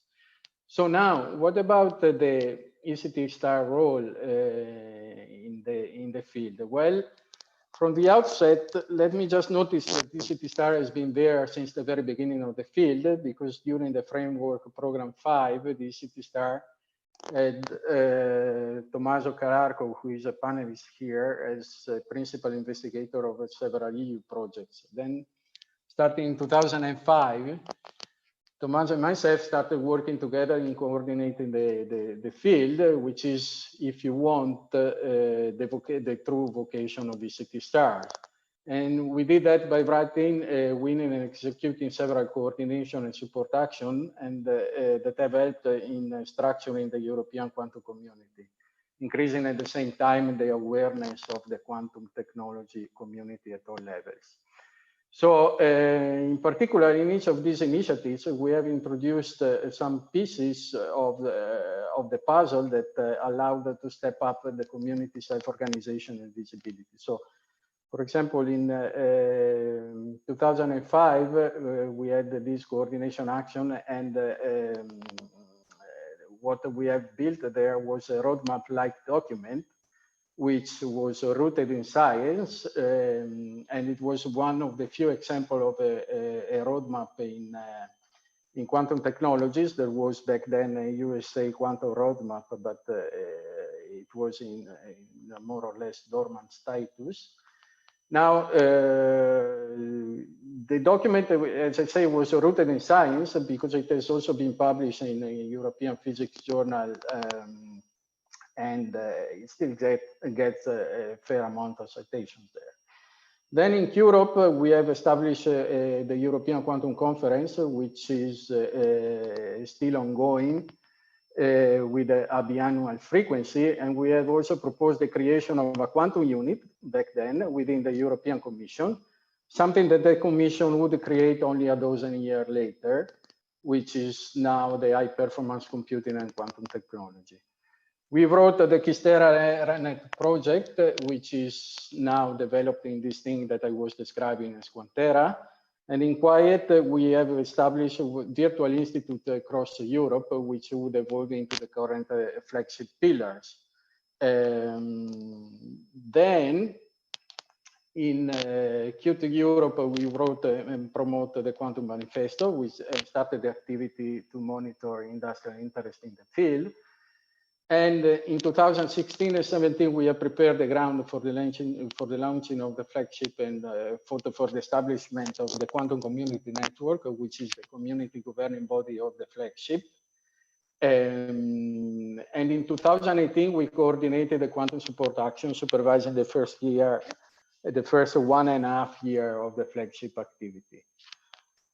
We also collaborating into the QATN initiative that Sandro has briefly introduced before. And at the moment, we are also working on delivering innovation roadmaps for all the flagship pillars. And with the roadmap for this Euro QCI infrastructure being ready to be sent to the Commission. And also on establishing the Quantum Industry Consortium, which will advocate, promote, and foster the common interest of the European quantum industry towards all quantum technology stakeholders.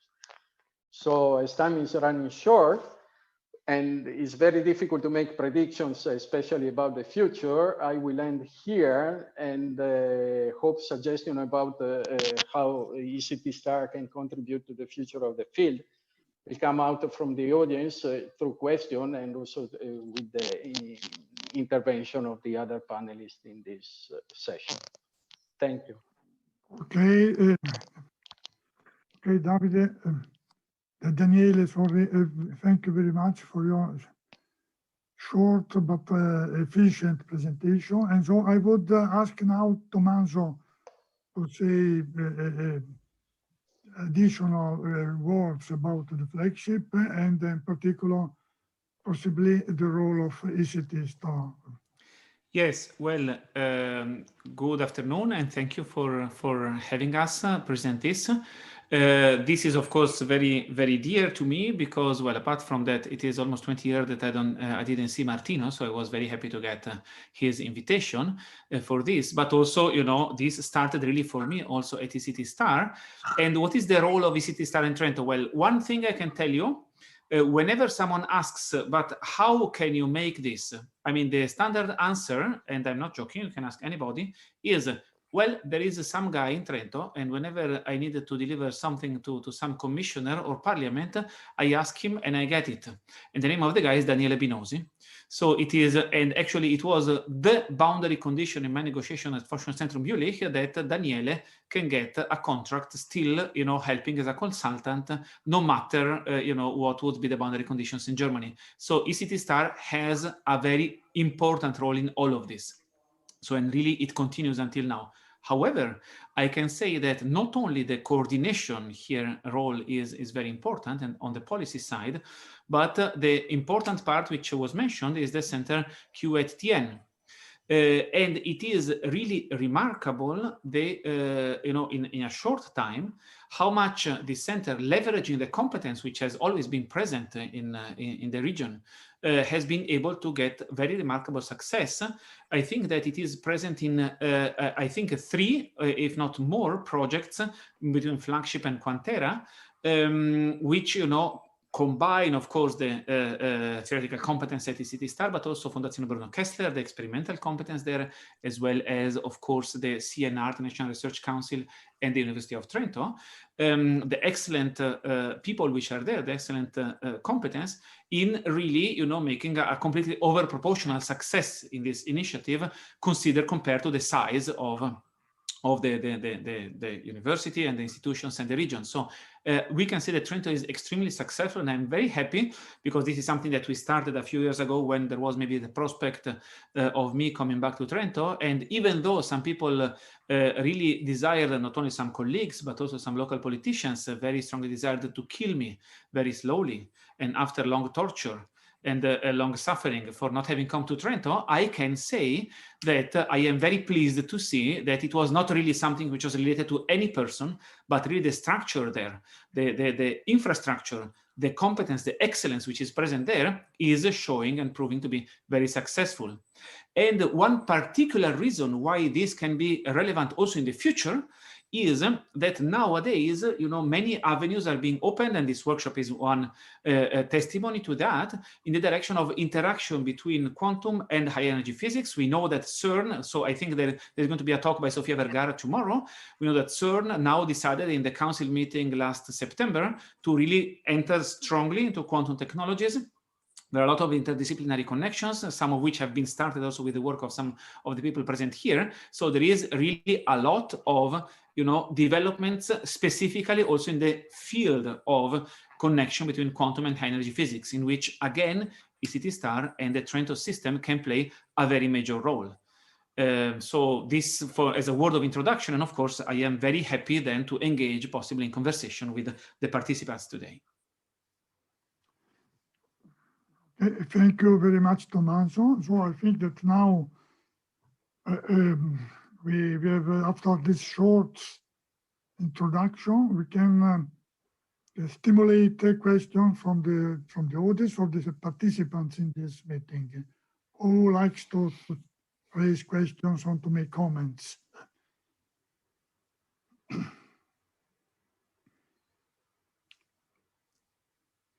So I would like to raise a first question. With respect to the past, so when there was no flagship, now we have more possibilities in terms, because the budget that is available for scientific initiatives is much more interesting.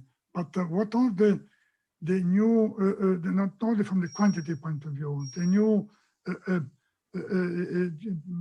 initiatives that typical scientific organization like ECT, STAR, or the university, or QTN should try to explore in order to optimize the new possibility for the futures.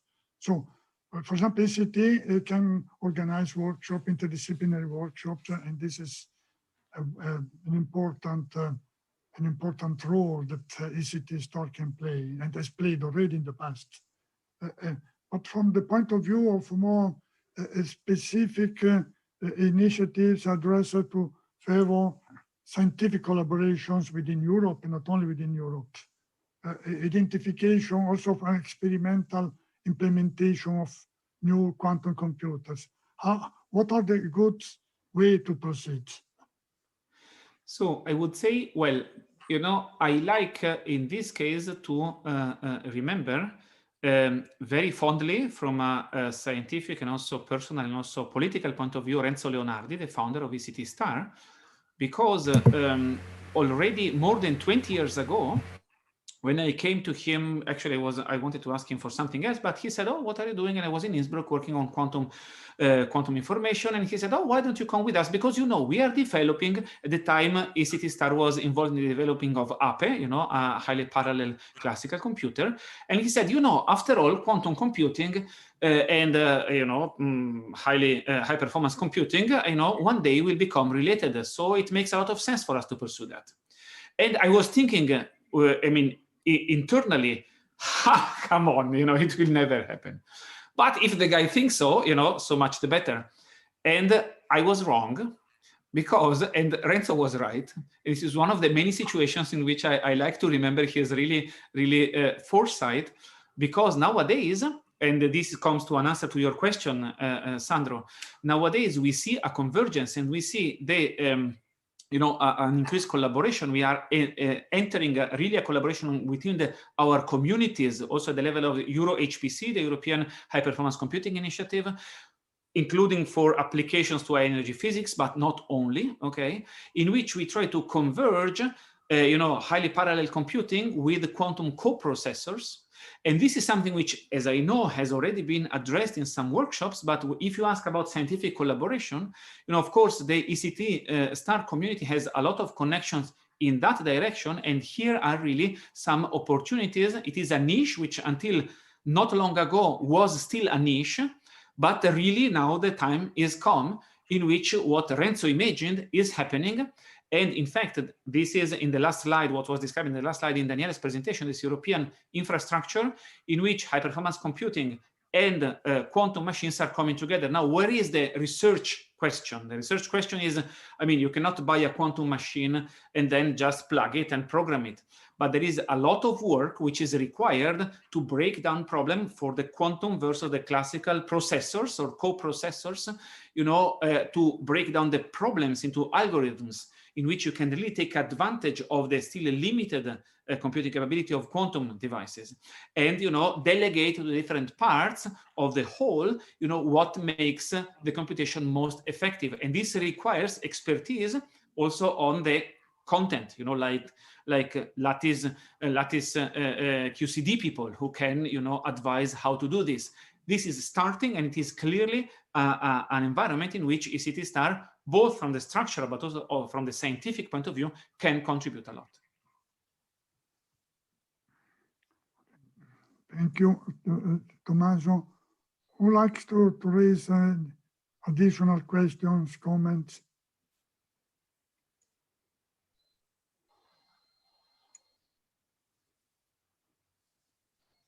So maybe I'll ask one. Yes. So you know, the fields of nuclear physics and condensed matter physics and high energy physics have very diverse skill sets on the formal side of things, on the theoretical side of things. I was wondering, have you thought, where do you think that on the nuclear physics side of things, what skill set do you think is going to be immediately or in the near term most useful for the advancing quantum technology and quantum computing? I would say, especially on the side of theory, really the many body part of nuclear physics, which is where a lot of methods, techniques, and ideas have been mutuated towards condensed matter. There is an enormous amount of competence which can be used and translated into how to make efficient quantum simulations, for instance.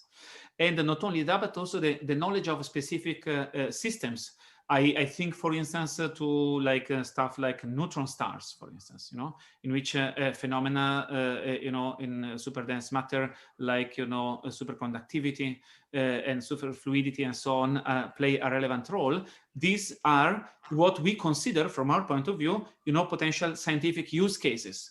And so, but of course, the knowledge that is necessary, this is, of course, as you know, highly sophisticated, highly developed physics and theory, the knowledge which is needed to see how to use a quantum simulator to partially solve those problems is something which the quantum community does not possess.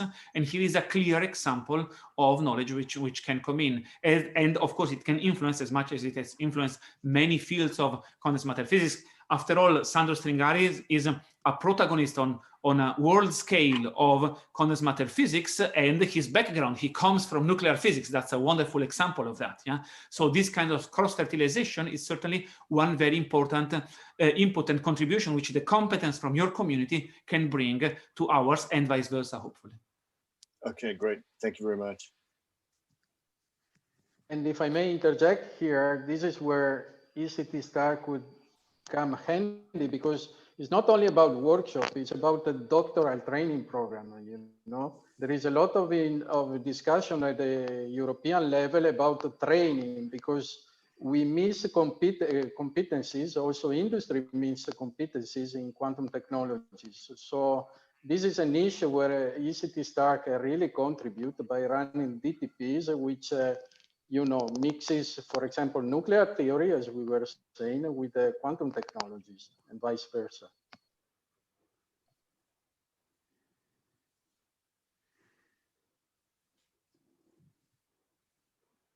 Yes, any more questions, comments? I would like to add a new one, especially to Tommaso, but also to Daniele, who is following very closely the initiatives of the flagship. Of course, from a theoretical point of view, certain electricity are naturally, let's say, suited to favor coordination among different disciplines and in the framework of the so-called related areas. But I understand that, of course, the big issue of quantum technologies is an experimental issue. And this means that different platforms can enter the game with different, very different problems and different, let's say, characterizations in terms of experiments and the technologies. I mind superconductors, cold atoms, ions, photons. And so, to what extent the flagship is trying to coordinate, in some sense, the balance among the different directions where a quantum computer in the future might be implemented. Yes, well, first of all, let me just make one statement that 2 days ago I was at the Berlin Science Week at the Falling Walls conference, and I was participating in a debate with Hartmut Neven, who is the head of the Google Quantum Artificial Intelligence Lab, and we were asked by the moderator what we think is the biggest challenge, and I replied, exactly as you did, Sandro, I replied, the challenge is the scalability, building the hardware, and Helmut said, no. The big challenge is finding more quantum algorithms, okay? So, and actually one could say that the right answer is both of them. But still, from the point of view of the orchestrating the competition, if you wish, between the different race between the different platforms, which you have mentioned, and there are a few others. I mean, the way in which the flagship is trying to do that is really not top down, but with the principle which we have very strongly pushed for, which is the founding principle of scientific research and grants, which is peer review, which is really a competition among the best and keeping it open and not just locking it down to, okay, let's just go for the superconducting quantum computer and that's it, but also keeping some openness for new possible approaches. So what we are planning now is for the next round, so next year, in the first phase of the new framework program, Horizon Europe, a new call for proposals in which, of course, the platforms which you have mentioned, which come from the initial stage of the flagship, will be asked to demonstrate now finally the quantum advantage, so the possibility to go beyond a classical computer. By the way, 2 days ago, Hartmut Neven said that they officially renounce, as I am preaching since a few years, they officially renounced the name quantum supremacy. They decided not to use it anymore for obvious reasons, to say. So going beyond the classical computing is what needs to be demonstrated in the next 3 to 5 years, and the winner will be, or the winners will be, those platforms which can realize that. At the moment, we are still pursuing a few of them, and this is moving forward always in a peer-reviewed way, which is, again, the foundation of any good scientific practice.